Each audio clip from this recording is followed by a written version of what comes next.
یہ فعل محض شہوت رانی کی غرض سے کیا جاتا ہے، یعنی انسان اپنے نفس کا کتا بن جاتا ہے اور صرف اپنی خواہش سے مجبور ہو کے یہ غلط کام کرتا ہے۔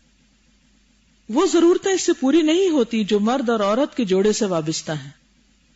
مثلا مرد عورت کی طرف مائل ہوتا ہے اور اس سے اپنی حاجت پوری کرتا ہے، میاں بیوی میں محبت اور الفت کا وہ رشتہ قائم ہو جاتا ہے کہ عورت اپنے ماں باپ کو بھول جاتی ہے، اس سے نوع انسانی اشرف المخلوقات کا تحفظ اور اس کی بقا وابستہ ہے، عورت کی عفت و عصمت کی حفاظت ہوتی ہے، مساہرت یعنی سسرال کا وہ رشتہ قائم ہوتا ہے جو بعین ہی نسب کے رشتے کے برابر ہوتا ہے۔ اسی لیے اللہ تعالیٰ نے قرآن پاک میں نسبوں و صہرا کی بات کی ہے۔ مساہرت کا وہ رشتہ قائم ہوتا ہے جو بعین ہی نسب کے رشتے کے برابر ہے۔ یہ نکتہ ہم سب خواتین کو بہت اچھی طرح سمجھ لینا چاہیے۔ بہت سی بچیاں یہ پوچھتی ہیں کہ کیا ہمارے ساس سسر کا بھی ہم پہ وہی حق ہے جو اپنے ماں باپ کا ہے؟ یہ بات تو درست ہے کہ اپنے ماں باپ ہیں، خون کا رشتہ ہے، رحم کا رشتہ ہے، اور اللہ تعالیٰ نے اپنی عبادت کے بعد سب سے بڑھ کر جو نیک کام بتایا ہے کرنے کا وہ والدین کے ساتھ حسن سلوک ہے۔ لیکن نسب کے رشتے کے برابر جو سحر کا رشتہ قرار دیا ہے، تو اگر ہم اپنے ماں باپ کی طرح اپنے شوہر کے ماں باپ کو بھی عزت دیں اور ان کی بھی کیئر کریں اور ان کے بڑھاپے میں ان کی خدمت کریں تو یہ بھی اجر و ثواب میں کسی طرح کم نہیں۔ بعض اوقات ہمیں اپنے ماں باپ کی خدمت کا موقع نہیں ملتا تو اللہ تعالیٰ ساس سسر کی شکل میں ماں باپ دے دیتے ہیں، لیکن افسوس سے کہنا پڑتا ہے کہ عموماً ان کے ساتھ ستیلوں کا سا برتاؤ کیا جاتا ہے، اور یہ کہا جاتا ہے کہ اپنے ماں باپ کی خدمت کا حکم ملا ہے، ان کی خدمت کی تو ضرورت نہیں۔ تو یہ سوچ غلط ہے۔ ان کو بھی ویسی ہی عزت احترام دینا چاہیے جیسے اپنے ماں باپ، ان کے سامنے بھی اف نہیں کہنا چاہیے، ان کے بھی حقوق کا خیال رکھنا چاہیے، ان کی خدمت پر بھی اجر ہے۔ اسی طرح اپنے بہن بھائی اور شوہر کے بہن بھائی، یا صرف یہ عورت کے لیے نہیں، شوہر کے لیے بھی ایسا ہی ہے، مرد کے لیے بھی یہی ہے کہ وہ صرف اپنے ماں باپ کو ماں باپ نہ سمجھے، بیوی کے ماں باپ کو بھی ماں باپ کی طرح عزت اور احترام دے، اور اگر وہ کسی وقت کسی مدد کے محتاج ہیں تو وہ یہ سوچ کر کہ بیٹی کا گھر ہے یا بیٹی ہمیں کوئی مدد دے گی تو شاید ہمارے لیے درست نہیں، یعنی یہ بہت ہی معزز اور قابل احترام رشتے ہیں۔ اگر ہم اس نقطے کو سمجھ جائیں تو ہمارے بہت سے معاشرتی مسائل ختم ہو جائیں، اور ہمارے اگر ڈبل سٹینڈرڈ نہ ہو، اگر ہمارے اپنے ماں باپ ہمیں ڈانٹ بھی دیتے ہیں تو ہم بڑی خوشی سے سن لیتے ہیں، خوشی سے نہ بھی صحیح، جیسے بھی ہو، اگر وقتی طور پہ کوئی برا بھی لگے تو بھلا دیتے ہیں اور پھر واپس پلٹ کے اسی طرح محبت کرنے لگتے ہیں کہ ماں باپ ہیں۔ لیکن اگر ساس سسر کچھ کہہ دیں تو بار بار اس کا ذکر کرتے ہیں، اظہار کرتے ہیں اور اس کو بھولنے نہیں پاتے۔ آج کل جو ایک تکلیف دہ صورتحال نظر آتی ہے، اور ریسنٹلی بہت سے ایسے کیسز مجھے پرسنلی دیکھنے کو ملے کہ بالکل ینگ بچیوں میں ڈائیورس کا ریٹ بہت بڑھتا جا رہا ہے، بالکل ینگ کپلز میں، یا لڑکی پریگننٹ ہے تو ڈیورسڈ ہے، یا پھر ایک بچہ ہے تو ڈیورسڈ ہے، تکلیف دہ حد تک۔ وجہ کیا ہے؟ وجہ یہ کہ ہم نے انسانوں کے ساتھ رہنا نہیں سیکھا۔ کسی بھی انسان کے ساتھ آپ رہیں، آپ کو کسی نہ کسی قسم کا اختلاف، تکلیف، مشکل ضرور ہوگی، لیکن مشکلات سے راہ فرار کیا واقعی راہ نجات بھی ہے؟ نہیں، وہاں نہیں، آپ کہیں اور جائیں گے، وہاں بھی مشکلات ہوں گی، پھر آگے اور مشکلات ہوں گی۔ دنیا تو ہے ہی امتحان۔ کس نے کہا تھا کہ دنیا جنت ہے؟ اگر کوئی دنیا میں جنت تلاش کر رہا ہے تو وہ تو مل ہی نہیں سکتی، لیکن چھوٹی چھوٹی مشکلات پر انسان ہمت ہار بیٹھے اور اس کو اینڈ آف لائف سمجھے اور برداشت کا مادہ اس سے ختم ہو جائے تو یہ انتہائی غلط بات ہوگی۔ یعنی قومی سطح پر بھی برداشت کا مادہ ختم ہے، اور انفرادی طور پر بھی، انڈیویجول لیول پر بھی، گھریلو سطح پر بھی، تو ٹالرنس ہر جگہ ضروری ہے، اور صبر کے ساتھ اور حکمت کے ساتھ۔ اگر بہن بھائی نے کچھ کہہ دیا تو ہم کہتے ہیں بہن بھائی ہیں، تو اس طرح اگر نند دیور نے کچھ کہہ دیا یا ان کے ساتھ جو معاملہ ہے، اگر اس کے اندر بھی تھوڑا سا دل بڑا کرنے کی ضرورت ہے اور تھوڑی سی سوچ میں وسعت لانے کی ضرورت ہے۔ ایک دفعہ اگر آپ ڈیسائیڈ کر لیں گے نا کہ میں نے ان کو اپنے نسب کے رشتے کی طرح ہی لینا ہے، تو آپ دیکھیں بہت سی مشکلات آسان ہو جائیں گی۔ اور اگر نہیں ہم ایکسپٹ کرتے ان رشتوں کو اور ان کو منفی طریقے سے لیتے ہیں تو اپنے لیے مشکلات کھڑی کیے رکھتے ہیں. پھر کہتے ہیں کہ مساہرت کا وہ رشتہ قائم ہوتا ہے جو بعین ہی نسب کے رشتے کے برابر ہوتا ہے. عورتوں پر مردوں کی حکومت ہوتی ہے. عورتوں سے ہم بستری کر کے اللہ تعالیٰ کی محبوب ترین مخلوق پیدا کی جاتی ہے. انبیاء، اولیاء، اہل ایمان، دیندار، خدا پرست لوگ پیدا ہوتے ہیں. رسول اللہ صلی اللہ علیہ وسلم کی امت میں اضافہ ہوتا ہے جس پر آپ دوسرے انبیاء کے مقابلے میں قیامت کے دن فخر کریں گے. یہ اور اس قسم کی بے شمار مصلحتیں عورتوں سے وابستہ ہیں. لوطی ان تمام مصلحتوں کے خلاف اقدام کرتا ہے. لواطت ان تمام باتوں کی پرورش کرتی ہے جن کی خرابیاں حسر و احساس، حسر کہتے ہیں کسی چیز کا احاطہ کرنا، احساس شمار کرنا، حسر و احساس سے باہر ہیں، ان لمیٹڈ. ان کی تفصیل خدا کے سوا کوئی نہیں جانتا. خود اللہ رب العزت کا ارشاد ہے کہ لوطی فطرت انسانی کے خلاف اقدام کرتا ہے، کام کرتا ہے. مرد کو جس فطرت پر پیدا کیا ہے اس کی خلاف ورزی کرتا ہے. فطرت یہ ہے کہ مرد عورتوں سے اپنی شہوت پوری کریں، نہ کہ مردوں سے، لیکن لوطی اس فطرت کے خلاف کام کرتا ہے. یہ فطرت، طبیعت اور جبلت کے سراسر خلاف اقدام کرتا ہے. یہی وجہ تھی کہ جس کی بنا پر قوم لوط کی آبادیوں کو اللہ تعالیٰ نے تہ و بالا کر کے رکھ دیا اور تاکید فرمائی کہ یہ بے راہ روی اور زیادتی ہے. ایسے لوگ حد چھوڑ کر آگے بڑھتے ہیں. بل انتم قوم مسرفون، بلکہ تم لوگ بے راہ روی کرنے والے لوگ ہو. اس قسم کی تاکید یا اس کے قریب قریب زنا کے متعلق بھی وارد ہے. وَنَجَّيْنَاهُ مِنَ الْقَرْيَةِ الَّتِي كَانَتْ تَعْمَلُ الْخَبَائِثَ، اور لوط علیہ السلام کو ہم نے اس بستی سے نجات دی جو ناپاک کام کرتی تھی، گندے کام کرتی تھی، خبائث، خبیث سے. اس آیت میں بات دراصل عمل قوم لوط کی گئی ہے.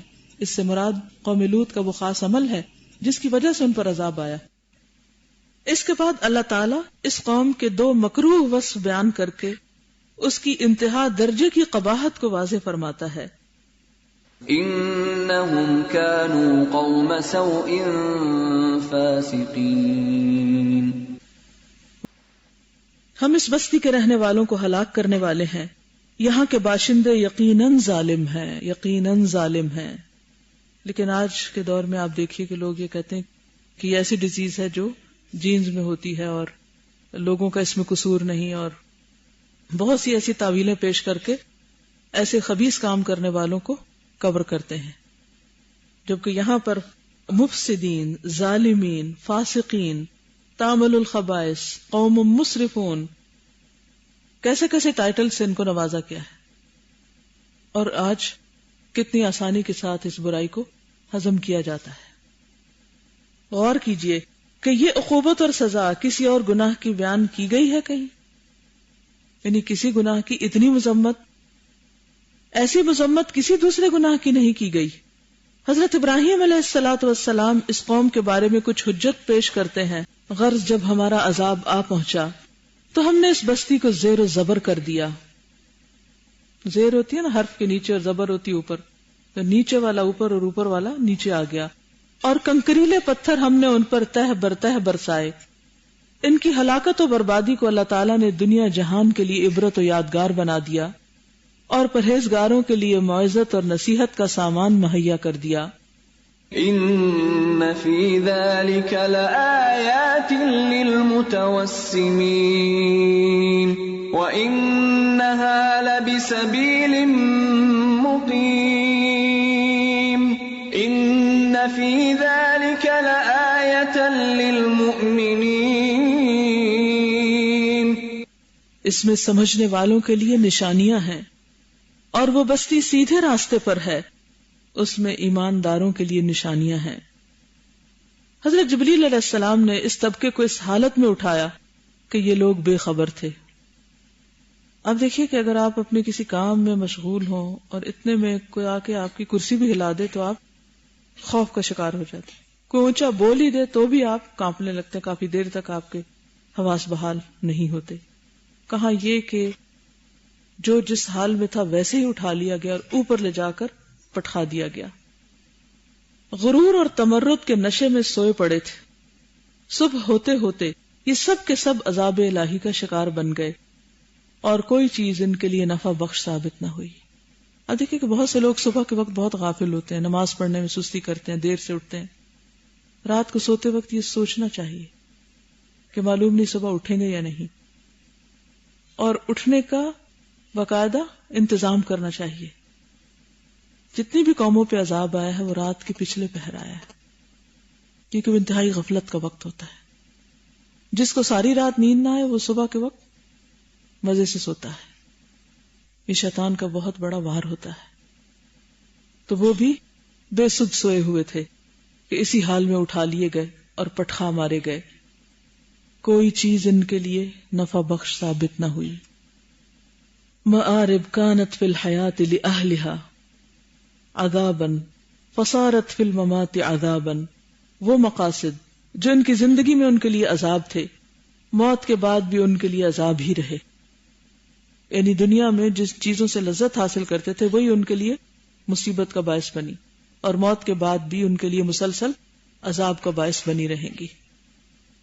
آج دیکھیے کہ بہت سے معاشروں میں یہی خرابیاں موجود ہیں، لیکن کتنے لوگ مسلمانوں میں یا دوسروں میں ایسے ہیں کہ جن کو اس خرابی کی یہ شدت معلوم ہو اور وہ اس برائی کو برائی سمجھتے ہوں.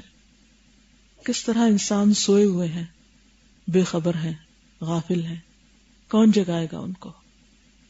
افسوس، 100,000 افسوس، ساری لذتیں اور مسرتیں ختم ہو گئیں. یعنی اس قوم کی لذتیں، خواہشیں سب ختم ہو گئیں. وہ حسرتیں ساتھ لے گئے، شہوات اور خواہشات کی ساری رگیں ٹوٹ گئیں، کوئی کنیکشن باقی نہ رہا.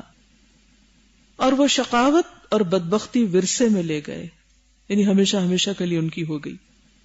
انہیں عیش و عشرت کی ساعتیں بہت کم ملی، کیونکہ جو چیز ختم ہو جائے وہ کم ہی ہوتی ہے، لیکن دائمی عذاب ساتھ لے گئے.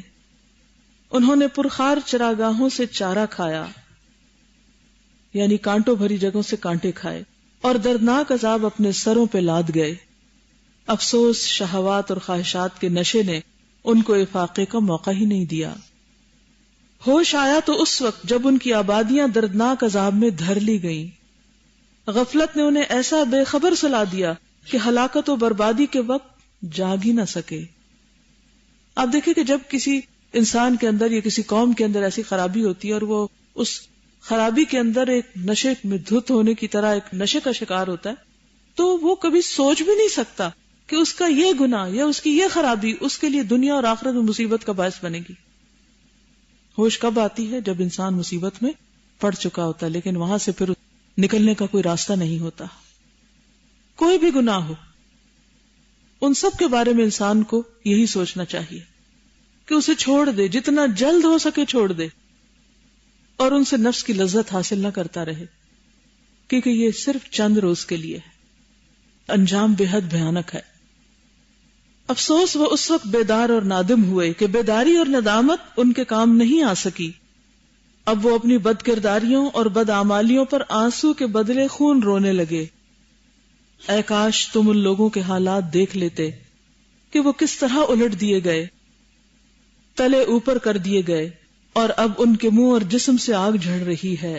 جیسے چنگاری ہوتی ہے نا، موٹی لکڑی کا تنا اگر آپ نے کبھی آگ میں جلتا دیکھا ہو تو اس کے بعد اس سے آگ جھڑتی ہے. دو لکڑیاں آپس میں ٹکرائیں تو کیا ہوتا ہے؟ آگ جھڑتی ہے. تو قرآن مجید کے شروع میں یہ آگ کی جو ڈسکرپشن بتائی گئی ہے، وَاتَّقُوا النَّارَ الَّتِي وَقُودُهَا النَّاسُ، انسان خود لکڑیوں کی طرح آگ بھڑکانے کا ذریعہ بن جائیں گے. ان کے منہ اور جسم سے آگ جھڑ رہی ہے، جہنم کے پرخطر طبقوں میں جل رہے ہیں، لذیذ شراب کی بجائے گرم پیپ پی رہے ہیں، ان کے چہرے جھلس گئے ہیں، اور انہیں کہا جا رہا ہے کہ اپنے اعمال کا مزہ چکھو.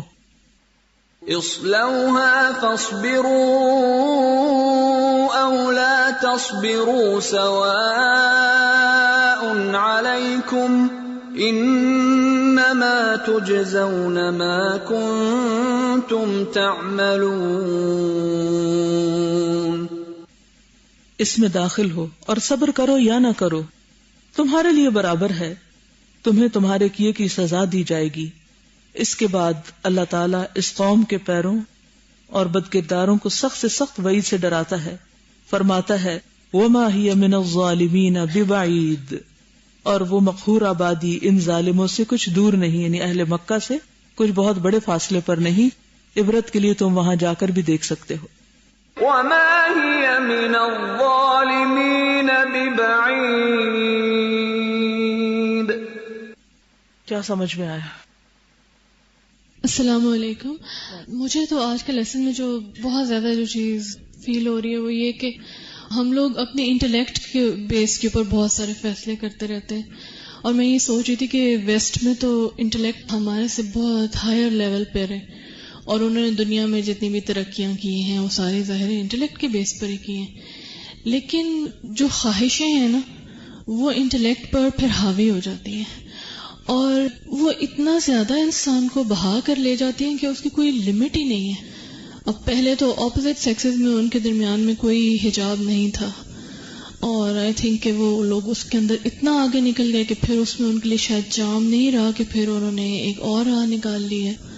اور پھر اس کی کتنی جسٹیفیکیشنز ہیں. ایک تو ان کی لینگویج اتنی وہ آل انکمپسنگ ہے کہ ہر چیز کے لیے وہ ایسے خوبصورت لفظ نکال لیتے ہیں. اس کے لیے بھی وہ لوگ بہت زیادہ اس چیز کو پروپیگیٹ کرتے ہیں کہ اس کو کنڈیم نہ کریں، اور ان کے لیے سمپیتھیٹک ہوں، اور یہ ان کی نیڈ ہے، اور یہ بایولوجیکل ہے، اور یہ ہے اور وہ ہے. اور وہاں پہ جیسے جو ٹین ایجرز ہیں ان کو بہت ہی عجیب نظر سے دیکھا جاتا ہے اگر ان کے کوئی ریلیشن شپس نہ ہوں کسی اپوزٹ سیکس کے ممبر کے ساتھ. تو اگر کوئی شائع ہے لیٹ سے اور وہ صرف لڑکوں میں ہی رہتا تو پھر وہ مجھے لگتا ہے کہ وہ اس وجہ سے پھر اس چیز میں آ گئے اتنے زیادہ ہوموسیکشوئل. لیکن مجھے لگتا ہے کہ جیسے بہت ہیپس آف ربش ہے نا، جیسے ہمارے ملک میں جہاں جاؤ کیچڑ گند، ابھی جیسے اگر بارش ہوگی تو اس گند کا کیا حال ہوگا، اور اسمیل اور اسٹنکنگ قسم کے ربش. مجھے لگتا ہے کہ اخلاقی طور پر وہاں پہ ویسے کتنی کلینلینس ہے، لیکن اخلاقی طور پہ کتنا ربش اور کتنا اسٹنک ہے. اور اب اس کے اثرات ہمارے بھی ملکوں میں آ گئے، ایون مسلمانوں میں. کوئی جگہ اب اس کے افیکٹ سے خالی نہیں ہے. تو یہ کتنا امپورٹنٹ ہے اس چیز کی اصلیت کو سمجھنا. اس لیے بہت ضروری ہے نا کہ برائی کو برائی سمجھا جائے، کیونکہ اگر برائی کو آپ برا بھی نہیں کہتے تو وہ ایمان کا کون سا درجہ ہے؟ سب سے کم تر درجہ. یعنی کہ پھر تو ایمان باقی نہیں رہتا. جزاک اللہ خیرا. سبحانک اللہم و بحمدک، نشہد ان لا الہ الا انت، نستغفرک و نتوب الیک. السلام علیکم و رحمۃ اللہ وبرکاتہ.